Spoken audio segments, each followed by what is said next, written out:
Purdah adorns the woman. The veil is not a burden imposed on women. This is the command of Allah. Allah the Almighty says in the Holy Quran, "Say to the believing men that they restrain their eyes and guard their private parts. That is purer for them. Surely, Allah is well aware of what they do." And say to the believing women that they restrain their eyes and guard their private parts, and that they disclose not their natural and artificial beauty except that which is apparent thereof, and that they draw their head coverings over their bosoms. The veil was also in vogue in the pre-Islamic era. And the real example of this is Hazrat Maryam, alayhis salam. In all the portraits of Mary presented by Christians, Mary is seen with a headscarf over her head. Not only that, in order to be fully inclined towards the Creator, different religions place importance on covering the body and head well. As an Ahmadi girl, we can better understand about the importance of veil. It is a blessing to us that Allah Almighty has given us the grace to obey the Messiah and the Mahdi, the Hakam and Adil of this age, who have given us appropriate explanations in this regard. The promised Messiah, alayhis salam, said, "The soul has a deep connection with the body. The physical condition affects the spiritual condition in every case. So the modesty of the mind can only be established when one is established upon modesty externally." In the present age of knowledge and science, women are playing an important role in education and employment, along with men. In this age, in the name of women's freedom, men are pointing fingers at women's veils. On the other hand, some women are also claiming that veiling is backdated or anti-women's freedom. The promised Messiah, alayhis salam, said, "In the current day, objections are raised against the veil. However, people do not realize that the Islamic veil is not prison. It is only a barrier which prevents the free mixing of men and women. The veil saves them from stumbling."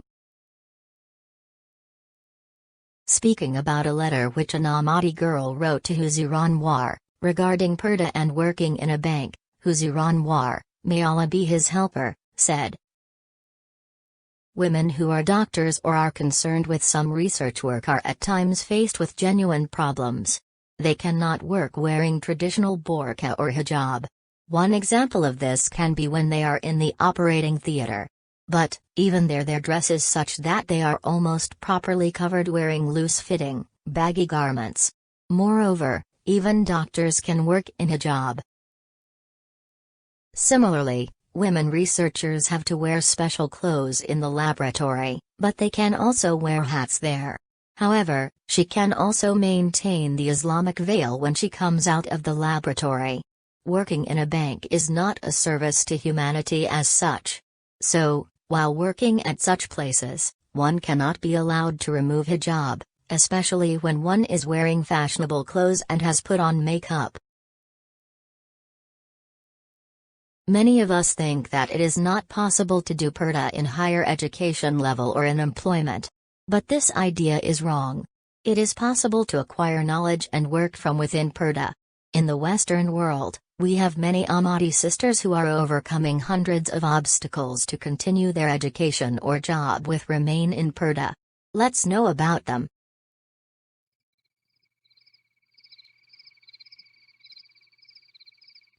Throughout history, mankind has always yearned to know the true essence of beauty. Some have sought beauty in the sights and smells of this world, others in the human form, and more still in the bounties of nature, in orchards, meadows, and streams.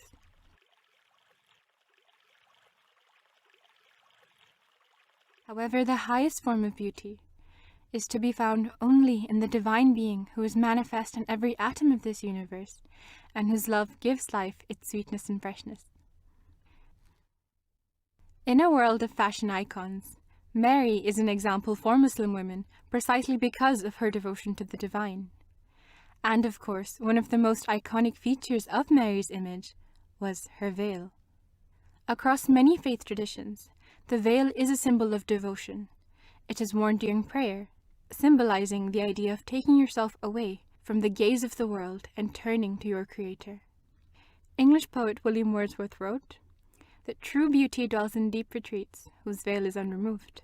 It is this brand of beauty, the truest and purest kind, that we seek. Living in today's society, there are many misconceptions surrounding the hijab. A lot of questions arise in people's minds. Does the hijab oppress women? Does it hold them back from achieving their dreams? To me, nothing could be further from the truth. The hijab has given me true freedom, and it has given me a sense of identity. Far from being an inhibition, it has only ever enriched my life. We live in a world today where the female form has lost all its sanctity and is objectified only to serve the male gaze. However, Islam teaches that women are not objects, but beings made to live out the fullness of life, the spiritual and intellectual equals of men, made not to bow to the dictates of fashion, but to serve only the divine. I am a student of Arabic and Persian at the University of Cambridge, and I am enabled to live, learn and flourish here while wearing my hijab and holding on to my identity. Having lived in both the Middle East and Europe, I have lived and studied in both East and West while wearing the hijab. Islam lays great emphasis on the education of women, and today, members of the Ahmadiyya Muslim Women's Association pursue their studies at the highest level. We read, write and think without inhibition. I am part of a team of women's writers from the community who take part in the National Dialogue on Islam. I enjoy writing blogs and articles, and I'm also part of an all-women's radio team who research, produce and present hour-long discussion programs on a variety of topics, with a focus on the role of faith in modern life. In March 2017, a group of Ahmadi Muslim women participated in a solidarity vigil arranged by a women's organization after the attacks on Westminster Bridge. In taking part in the vigil, I stood with my fellow demonstrators against extremism and for peace. Ahmadi Muslim women today follow many different paths of life.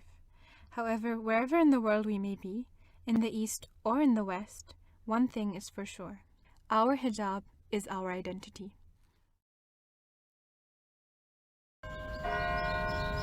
I'm Naveed Fatah, and I'm a first-year PhD student, or a DPhil student as they like to call it here, at the University of Oxford.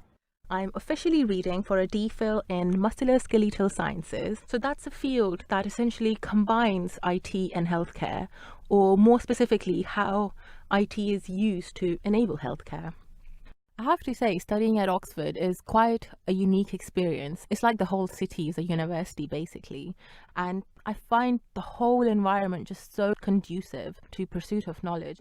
I started wearing hijab when I transitioned from primary to secondary school, and I have to clarify something here. I cannot pretend to understand completely the reasons for why I put a scarf on my head when I was 12, but only when I was in college I completely understood why I was doing it, and that's when I sort of started doing my own research. I started reading around a lot of its benefits, and truly understood the essence of Purdah, or doing hijab.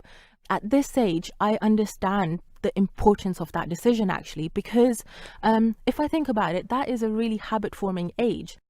If you turn to any newspaper or a news channel, you're bound to come across some articles which sort of portray this opinion of women as oppressed, especially if they're wearing a hijab, and that they don't make as much of an effort to integrate into the society, and they don't really have that much of their own character to bring out.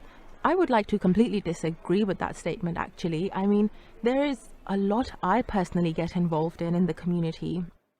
I'm part of a women's auxiliary organization called Lajna Imaila, which is run completely by ladies, and it encourages us to integrate with the society on every level. You know, talking to people after they've heard keynote addresses and how their perception of Islam has changed once they've actually listened to what real Islam is about, rather than what they get from the newspaper or the media. I also occasionally write for a magazine called Maryam, which is really empowering to be able to write for such a big audience.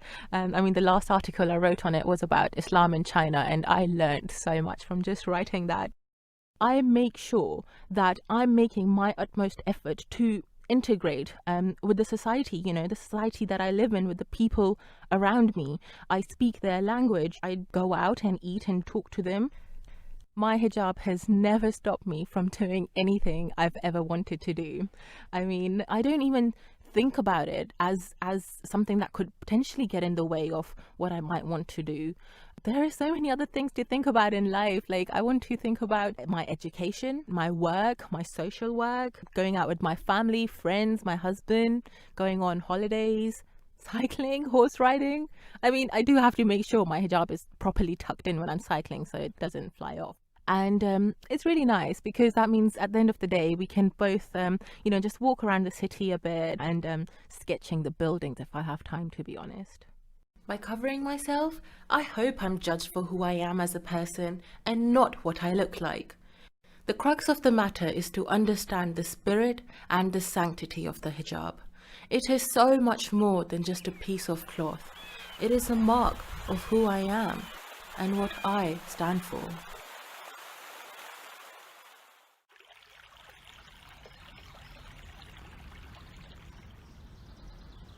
My name is Mahida Rehman and I am a Master's Biomedical Sciences student.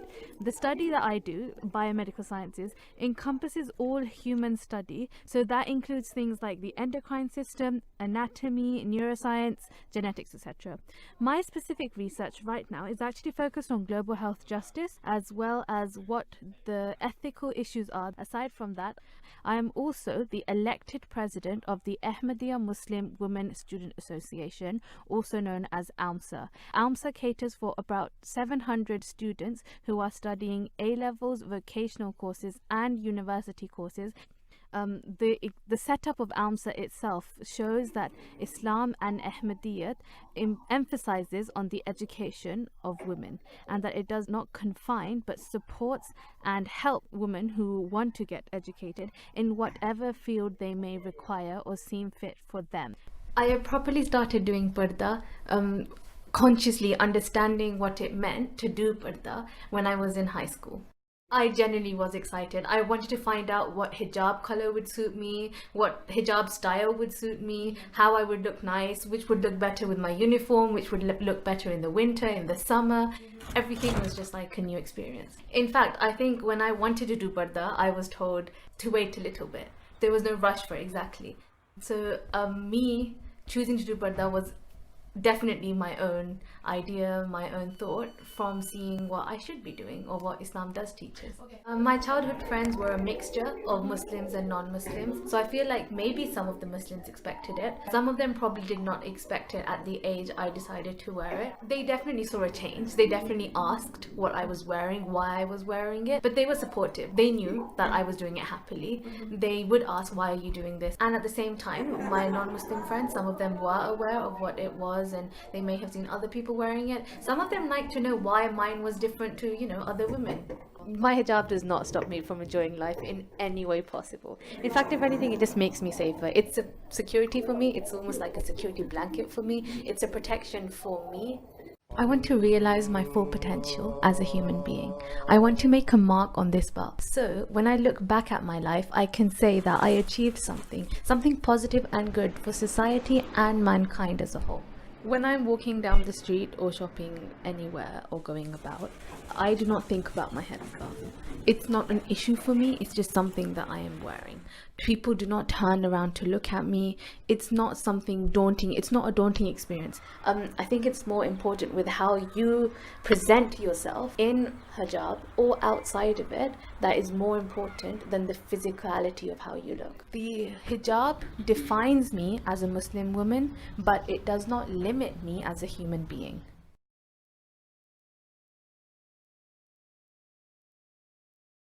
Our current caliph, Hazrat Mirza Masroor Ahmad, may Allah be his helper, said that every Ahmadi girl should study at least HSC or A-level.